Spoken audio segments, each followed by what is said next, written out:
What's up gamers, DreamcastGuy here, and it's Top 10 Thursday. In recent years, a lot of classic games from the 80s and 90s have been getting new life on modern consoles. Some of these titles have been fantastic, like Tomb Raider, but we've also gotten some games that were complete catastrophes. This week, we're going back and looking at the games that were the biggest remake fails on my list of the top 10 worst gaming reboots.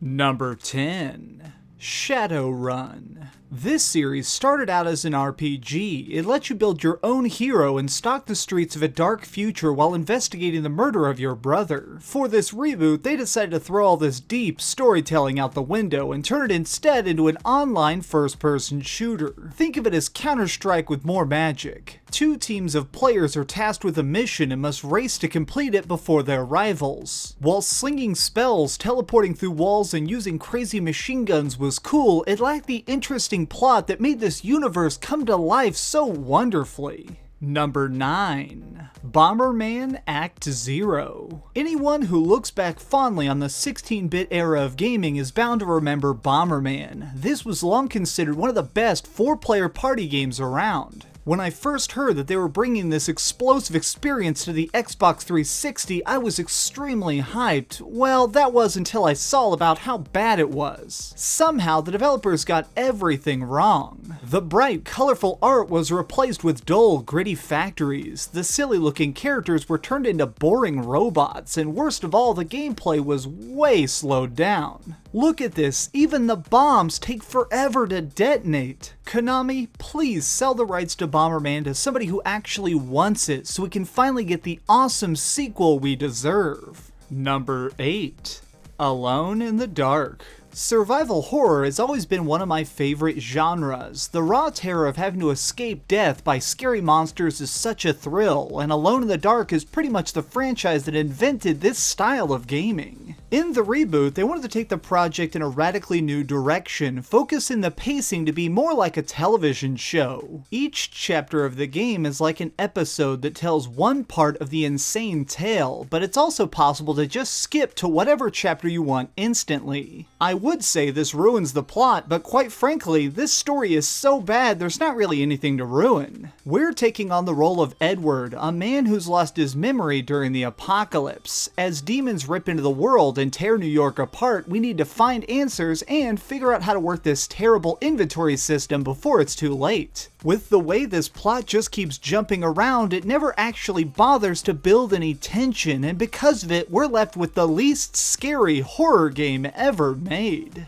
Number 7. Medal of Honor. This series started out as a real trendsetter. It was one of the first major World War II shooters, and it did a great job of showing us how grand and epic these battles were. The question is, how do you take a realistic shooter based in one of the most dramatic parts of history and bring it to the modern day? Well, just set it in Afghanistan and have all the characters be grumpy soldiers screaming at each other constantly. It's hard to tell, but I think this title was supposed to be shining a light on the harshness of recent events across the world, but instead it comes off as a sloppy mess. The single-player campaign follows a squad dropped off in a desert and leaves them to wander around lost for the entire set of missions. There's no real bad guy or even a main villain. Instead, we just walk up to a group of terrorists, shoot them, and then wander off again. This whole project was clearly trying to rip off Call of Duty Modern Warfare 2, but they failed miserably. Number 6. Perfect Dark Zero. The designers over at Rare Studios created a lot of amazing games, but one of the best was definitely Perfect Dark. It was a pioneer sci-fi shooter that mixed futuristic weapons with brilliant level design to make something gorgeously unique. When Rare went back and tried to update it for the new age, they ended up creating a title completely lacking charm. This is Joanna Dark, top secret spy, kung fu expert, and deadly badass.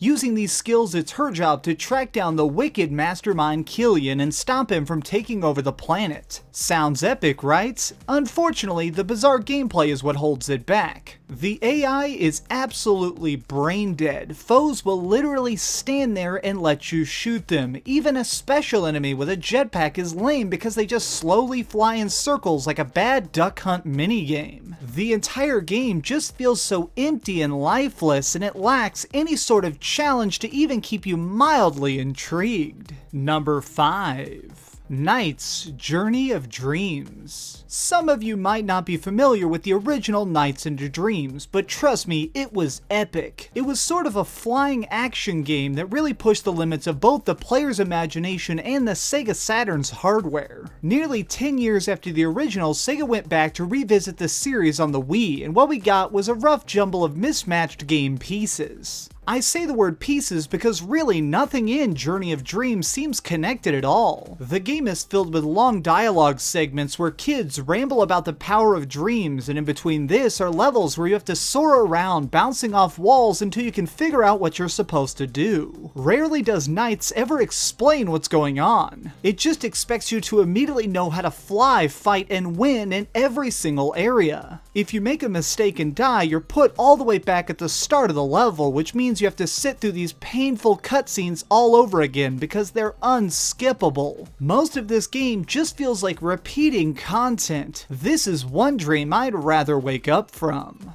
Number 4. Final Fight Streetwise. There's one style of games that's pretty much extinct in modern gaming, and that's the beat 'em up. These things used to be everywhere, but strangely they just stopped being released. That may be in part due to the massive commercial failure of Final Fight Streetwise. This series started out as an awesome arcade brawler where you just utterly pummeled the crap out of random thugs wandering the streets, and in this reboot they tried to make the jump to 3D, but in the worst way possible. It has awful camera angles, dumb computer opponents, and heroes so weak it seems like they just escaped the hospital. Something about this just feels incomplete, like nobody ever properly tested to see if the final version of the game was actually fun. Perhaps what's hardest to endure is that they really awkwardly shoved this bad story right in the middle, something involving evil drug dealers giving out super steroids to kids. Final Fight Streetwise is a great example of trying to make a simple game more complex and totally destroying what made it so enjoyable in the first place. Number 3. Turok. Our mohawked hero began his career back on the Nintendo 64, using his arrows and retro weapons to fight some dangerous dinos. It was a formula that was well tested and fans loved it, so for this reboot, hopes were high, and yet somehow they blew it. Set in the deep reaches of space, we play as Joseph Turok, a corporal in the army whose ship is shot down onto a planet covered in cloned dinosaurs. There's a lot of problems with this game, but where it fails the hardest is in combat. Even though there's huge guns laying all over the place, this game is primarily focused on knife combat. Yes, that's right, even though you're a giant beefy dude with shotguns and super laser rifles, you're just gonna need to stab all these raptors to death. In theory, that would make everything look super hardcore, but instead, all it does is break the gameplay. It makes good aim 100% useless because really all you need to do is wait patiently until the knife button appears and then tap it. Even the last boss, a 9-ton T-Rex, is killed with a QuickTime event. Why did the designers think this was a good idea? They might as well have called the game Stabbing Simulator 2000. Number 2. SimCity. If there is one company that is famous for utterly ruining franchises, it's Electronic Arts. When they bought Maxis Studios, we all knew that this was going to be a disaster. SimCity started out as such a simple series. Build a town, lay some roads, avoid alien attacks, you know, basic stuff. When trailers for the reboot started coming out, it looked like they were combining everything that made this series great and mixing it together with cutting-edge graphics to make something spectacular. What no one expected was that the game would end up totally unplayable. A few years ago, EA became obsessed with piracy. They thought everybody was stealing their games and they wanted a way to stop it once and for all. To prevent any copies of SimCity from being used illegally, they made this single-player only game online only. If Electronic Arts had good servers, this wouldn't be too big of a problem, but they didn't. Their servers crashed all the time. That means millions of people who bought this game opening day were left with a product that couldn't be played for months. This is what happens when you let greed cloud your judgment in game design. Number 1. Sonic the Hedgehog. It's kind of odd to look back on the 90s and see a time when the name Sonic the Hedgehog was taken seriously. This was an era when the blue blur was in commercials, he was on the cover of best-selling games, and he even had his own cartoon show. Sadly, 25 sequels later, the series has lost its way, but nothing has done more damage to Sonic as a whole than this. Sonic the Hedgehog was supposed to be a reimagining of the character, to have a little more open-world style of gameplay intermixed with 3D action stages.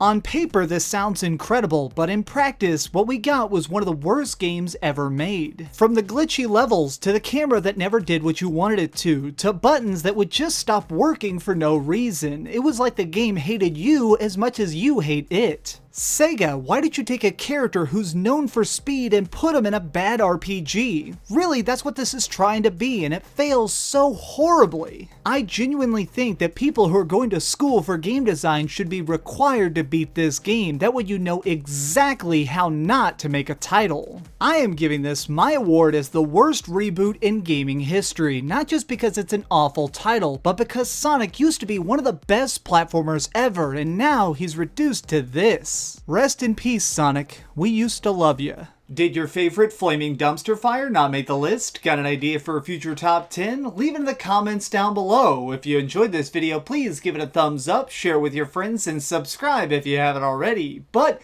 do me the biggest favor of all and keep dreaming. You know what? This is actually the 1-year anniversary of Top 10 Thursday. I've written over 50 of these things now, and I wanted to give a special shout out to my friend Greg. Hey Gregory, remember when I told you about this show and you said it was a stupid idea? Who's laughing now? Huh? Who's laughing now?